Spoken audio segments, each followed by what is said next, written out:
are a couple. They have a home in Salt Lake City, and they have a home in Milwaukee, Wisconsin. And he was researching. They have come so far into their genealogical research that they're paying people, just research this one person for me. So they really have done so much independent work on their genealogy. They have a massively, very complete, I think. But they want to fill in the blanks with their free black ancestors. We know that Mary Dennis Whittington Purnell, and I will refer to her as Mary Purnell, lived in Snow Hill, Maryland, in Worcester County. The evidence points to that her mother was free, and so therefore Mary was free. So that freedom was passed down because her mother was free. So we have a family that her mother was free in the 18th century.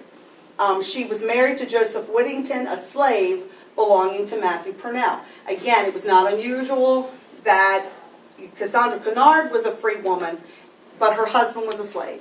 And we know that in their marriage, Dennis lived at home with Cassandra, and he commuted back and forth to the Hambrooks estate.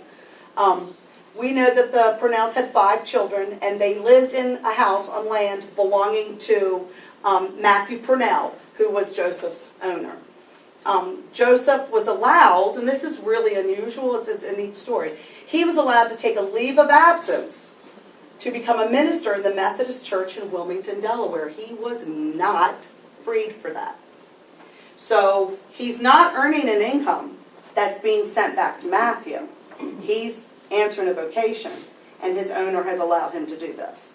If you look at the history, and you can find it online through sources like Internet Archive.org, the NAB Center has copies of it as well as the state archives. There was actually a chapel near Wilmington that was named for Joe Whittington. This, I've spoken to this man by email, but he had written a non-published memoir of his family. This guy, Lewis Purnell, was a member of the Tuskegee Airmen, and he was told by family legend is that he could be a very distant man, but they knew that he'd had this service as a Tuskegee Airman. He lived in Delaware, and so they started interviewing him, and so they started taking down notes about what he was saying by family heritage. And he says in this written document, it is our family oral history that Joe Whittington gained his freedom from Matt Purnell by having his 2 sons, James, father of Lewis James Purnell, and Lewis, bound out to Matt until their age 21, so that Joe could leave Snow Hill, Maryland, and answer his calling to pastor the Ezion AME Church in Wilmington, Delaware, which was born from the Asbury Methodist in 1805. At the time, there were 43 white members and 19 colored. We believe that Reverend Joseph Whittington was the second pastor of Ezion Church after the passing of Father Pendergrass around 1848. And this is part of what he wrote down for his family's collection. So this gives us an important clue. He bound out indentures that's what's it's saying, that Joe Whittington and Mary allowed their 2 oldest sons to be bound in indentures to Matthew as a way of saying thanks for allowing Joe Whittington to pursue his ministry. This is not a very good image. But you can find copies of this. This came from the Maryland State Archives, but it's the Worcester County Orphans Court's proceedings. This is the actual indentured contract. One son was not yet 8, and the other son was not yet 10. And in it, and Mary signs this contract, she ensures that her children are clothed and get a suit of clothes for Sunday, for church, and regular clothes to work in. She ensures that they are taught the trade or the art of farming, and she ensures that they have a place to live, a place to sleep, and food to eat. Now, we could stop right there and say, okay, Mary was a free black woman. Her husband is a slave. She has no income coming in that we can see. So she was trying to make sure that at least 2 of her children were fed, and she did not have the financial stresses of feeding the remaining child that was still at home, a daughter. And that's all very well and good. I think that's absolutely correct. But I think there was a distinct strategy involved in this as well, and that goes into my argument. This is Purnell's will. Now, Purnell died in 1857. He wrote this will in 1852. So the indenture is still happening, okay? And in it, he words this very nicely, and it kind of gives me the impression that Matthew Purnell was really a very nice man. In the will, he mentions Mary and his slave Joe. He manumits Joe, and Joe has by this time come back to Snow Hill. And he says, I'm giving them the house and the parcel of land and the use of all the firewood that they could use, because Mary allowed her sons to be indentured to me. So that language is very important. He's kind of like saying thank you for that. And the strong family tradition is that they think Matthew was great in allowing Joe to pursue his ministry. So hence why, according to family tradition, they took on the surname of Purnell. And Mark Purnell, that's the surname. He gives, and this is, white people do this all the time in wills, Mary and Joe have access to the house, access to that plot of land, access to that firewood through their lifetimes. So if Mary dies, Joe gets it till his death. If Joe dies, Mary gets it to her death. So it's only a lifetime legacy. It's not something that they can leave to their children. Excuse me. But if Purnell would have died before 1857, let's assume, her children are still indentured, they're living on this land, and the children decide to sell that land. Purnell's children decide to sell that land. Then that means that they would have to leave that land. And also, too, even though it is, even though you said the indenture that they have no feelings to each other, one thing you have to remember that these children were working. They were working hard. They were getting. They were a profit for him. Absolutely. So it benefited him more so than it benefited. Absolutely. And I've made that clear to the family. This wasn't a sacrifice on Matthew Purnell at all.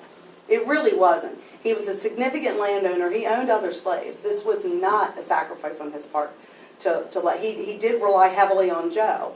The family believes, I haven't found any evidence, that Joe may have been an overseer. So he did, and we also have no evidence that Matthew Purnell was in particularly very spiritual or religious.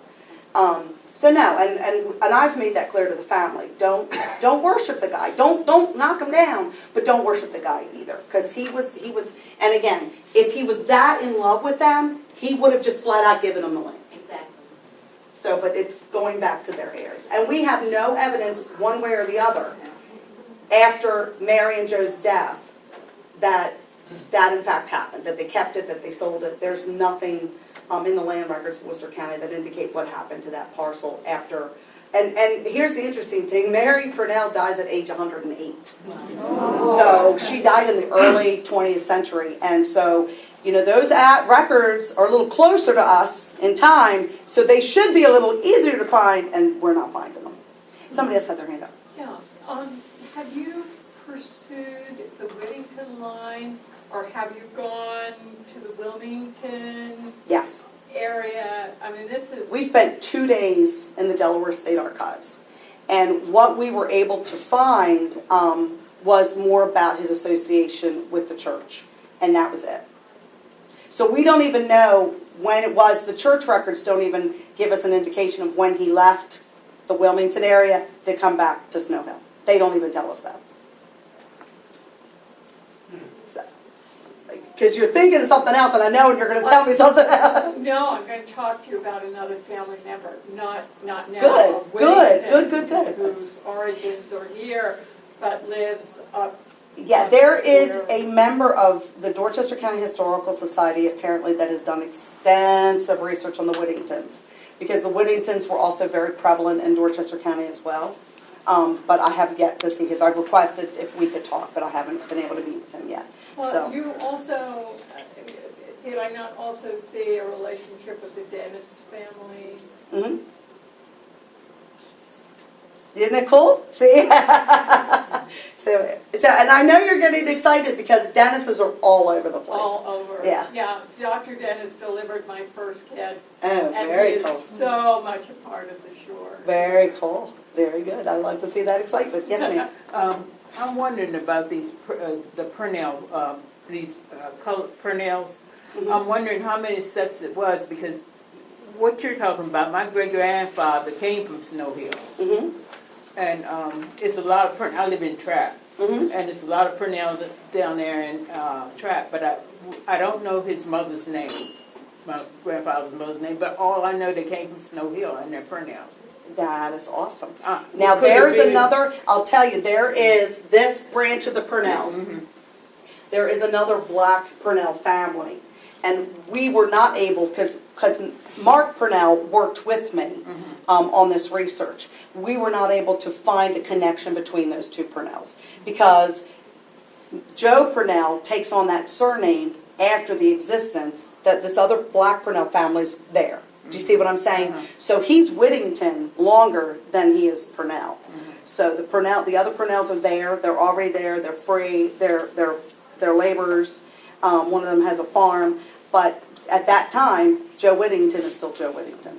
I know, I went to, it was called Shades, this was a great big park down in around Snow Hill. I went to a family reunion down there. Everyone was a Purnell, and even the park ranger was a Purnell. And they said, well, you gotta come up with a better name than that. Well, there is, I don't know if you have ability to get on Facebook. Yeah. The Purnell family has a genealogy Facebook page that they share new information about what's going on, whatever individuals are in research. This is so cool about this family. They have a big family reunion every other year, and at that reunion they raise money to pay people to do research on their family. So that's a huge commitment. I think the last reunion, they started having it at a high school or college or something, because one time I went down and, it was really, as I say, it was in a park. Mm-hmm. That is really cool. So if you can get to Facebook and just do a search for Purnell family, it should come up. And they are all over the country. I mean, they're just all over the country. Did somebody else have their hand up? I didn't want to. Okay. So what's the conclusion about the Whittington Purnell, Mary Dennis Whittington Purnell and Freedom conclusion? She lived on property near her enslaved spouse, Joe, and I use this spelling because that's how it's used in Matthew Purnell's documents. He spells Joe's name that way. With her husband, she bargained with Matt Purnell to ensure Joe's opportunity to answer the call to ministry to the church. She ensured by a legal procedure vocational training, meals, and clothing for her two older children. This is really super important. And she remained loyal to Matt Purnell. To this day, the Purnell family does not have anything bad to say about Matthew Purnell. To this day. And that's why I'm telling you, and you probably have experience, you hate to deliver bad news to somebody that's absolutely in love with an ancestor. And the Purnells just think Matthew Purnell. And that's why I had to say to them, don't fall in love with that will. Because your ancestors apparently never kept that property. We don't know. So he worked it out so that it benefited him too. Yes, ma'am. With you talk about the contract, so did she actually sign the contract? Yes, she did, with an X. She did, okay. Yes, she did, but with an X, with her mark. She was granted, she and Joe were granted lifetime use of the home, the parcel of land surrounding their home, and firewood for herself and husband Joe. Now, this is Harriet. Now, don't be dismayed by the lack of evidence that I found for her. I am in my profession, I am a substitute teacher for Dorchester County Public Schools, and every once in a while I am blessed with an absolutely wonderful class that goes, oh, we have a 10-page packet to do? Well, let's get working on it, Miss Weldon. And then I get to go on the computer and do some research. And I tell my students that all the time. I say, you have work to do. I tell them a little bit about the work I'm doing. They get it, especially if it's a name that's in their family. Well, do it. Here, can I turn that monitor on for you? I literally had a student ask me that. I said, honey, I know how to do that. So I was able, and I credit North Dorchester High School for this discovery. Dr. Small said you need to find 3 women. You have Cassandra in Dorchester County, you have Mary Purnell in Worcester County, and you need to find a 3rd person. So I said, well, throw me a bone, where should I start to look? She goes, try Caroline County. I thought, great, because Caroline County, I could do a whole other session on Caroline County. Caroline County, you're looking on the eastern shore where slavery was a machine that was charging ahead forward. But Caroline County had their African American community. Only 25% of that black population was actually enslaved, which is huge for the whole state. That's huge. You definitely see the influence of the Nicolite Quaker religion in Caroline County. So what's interesting is when you're looking up free blacks or looking up the manumission records, Caroline County actually has manumission records, whereas Dorchester County you have to look at land records. You have to look in a lot of different places. But Caroline County goes, here you go, here's our manumission records. The problem is, I couldn't, and I was distinctly looking for free black women that owned property, and I couldn't find anybody. So I'm at North Dorchester High School, and somebody sends me a link to a blog, and this is going to be my new obsession, about the Hill community of Easton, Maryland. And I went, what? Okay, I'm going to look into this. So I read this blog, got connected with Preservation Maryland, and received a list of names. This is who